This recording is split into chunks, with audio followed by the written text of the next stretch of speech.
A day in London. Lily was a young student from overseas visiting England for the first time.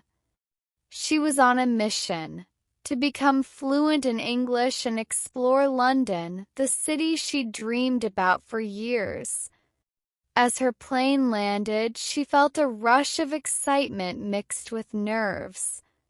London's skyline unfolded before her, even under cloudy skies, with its historic landmarks hinting at countless stories.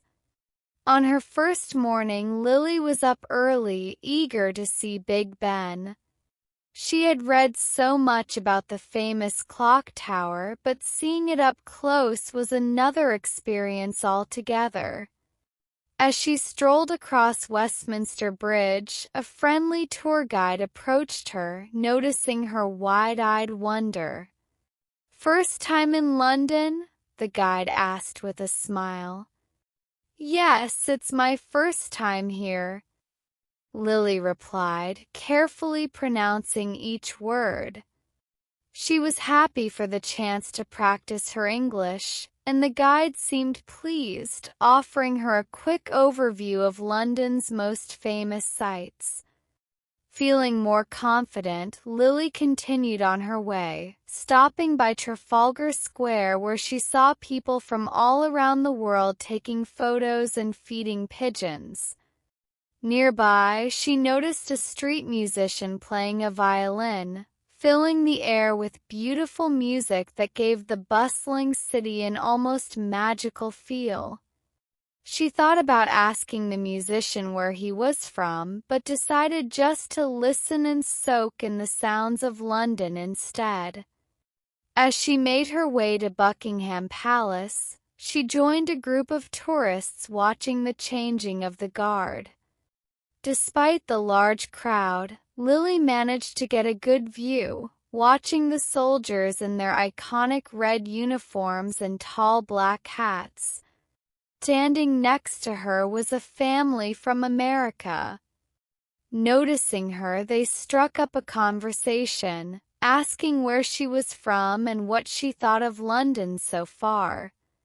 Lily smiled and shared her excitement, carefully crafting her sentences in English, and was thrilled when they complimented her on how well she spoke.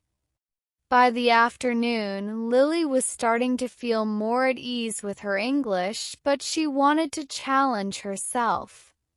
She decided to join a guided tour of the Tower of London, hoping to learn more about the city's history and practice listening to native speakers. The guide spoke quickly, recounting tales of British royalty and the ancient prisoners who once occupied the tower. First, it was a bit hard to keep up, but soon she found herself understanding more, catching details about the famous crown jewels and the mysterious ravens that guarded the tower. Each story pulled her further into the rich history of London, making her feel connected to the city in a way she hadn't expected. After the tour, Lily took a moment to rest along the banks of the River Thames. A kind elderly woman sat beside her, offering her a piece of chocolate. They began chatting, and the woman asked her, "How are you finding England, dear?" Lily told her about her goal to become fluent in English and her love for the city. The woman nodded approvingly and said, "Learning a language isn't just about words. It's about understanding the heart of the people who speak it." Inspired by the woman's words, Lily felt a renewed determination to make the most of her time in London. She spent the rest of the afternoon wandering through quaint little streets, popping into cozy bookstores and cafes where she practiced ordering food and chatting with locals. One cafe owner even offered her a free tea when he learned she was a student, saying, "Consider this a welcome to London." As the sun began to set, Lily found herself back at Westminster Bridge, watching the city lights come to life. She reflected on all the conversations she'd had throughout the day and how much more confident she felt with each one. The once intimidating language now felt like an old friend, one that welcomed her into this vibrant, historic city. When she finally returned to her small rented room that night, Lily felt a deep sense of accomplishment. She knew that every day she spent in London would bring new opportunities to grow and connect with others. She couldn't wait to see what the city had in store for her tomorrow. The next morning, Lily was determined to experience more of London's rich history. She had heard about the British Museum and decided it would be her first stop. With her map in hand, she navigated the streets, excited to see the famous museum and eager to push her English skills further by reading the exhibit descriptions. As she entered the museum's grand hall, she was in awe. The architecture was magnificent, with a high glass ceiling and a feeling of grandeur in every corner. She wandered through the exhibits, stopping first at the Rosetta Stone. Reading the placard, she felt proud that she could understand most of the historical terms. Near her, a family from Italy was discussing the artifact, struggling a bit with English. Lily offered to translate a few phrases she had read, and they thanked her warmly, impressed with her ability to explain in English. Later, she moved on to the Egyptian mummies and the ancient Greek sculptures, feeling as if she was traveling through time. She was so absorbed in the displays that she almost didn't notice when a small group of students sat nearby, taking notes for their art class. Curious, Lily sat down beside them, hoping to hear more about what the instructor was saying. She tried to keep up as he described the ancient Greek artwork in complex English, and while some words were challenging, she began picking up more through context.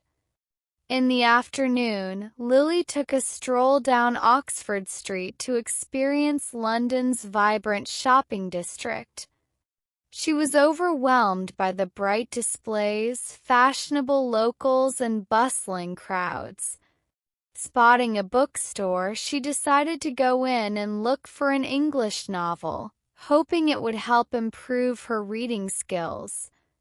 As she browsed, a friendly bookstore clerk struck up a conversation, recommending books for language learners.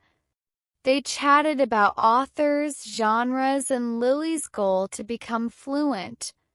Through a few minutes, she left with a copy of Pride and Prejudice in her bag, feeling excited to start her first novel in English.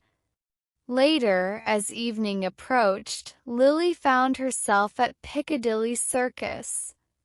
The neon signs and buzzing energy reminded her of Times Square back home, yet London had its own unique charm.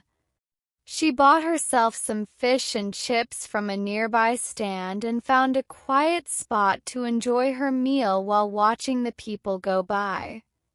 As she ate, she reflected on the day, feeling more and more connected to the city. Each interaction, from the Italian family at the museum to the bookstore clerk, had given her a little more confidence in her English. She realized that language learning wasn't just about studying grammar, it was about engaging with people, exploring culture, and experiencing life. When she returned to her room that night, she felt grateful for every new word she had learned and every person she had spoken to. She knew there were still challenges ahead, but she was ready to take them on. Lily couldn't wait to see what tomorrow in London would bring.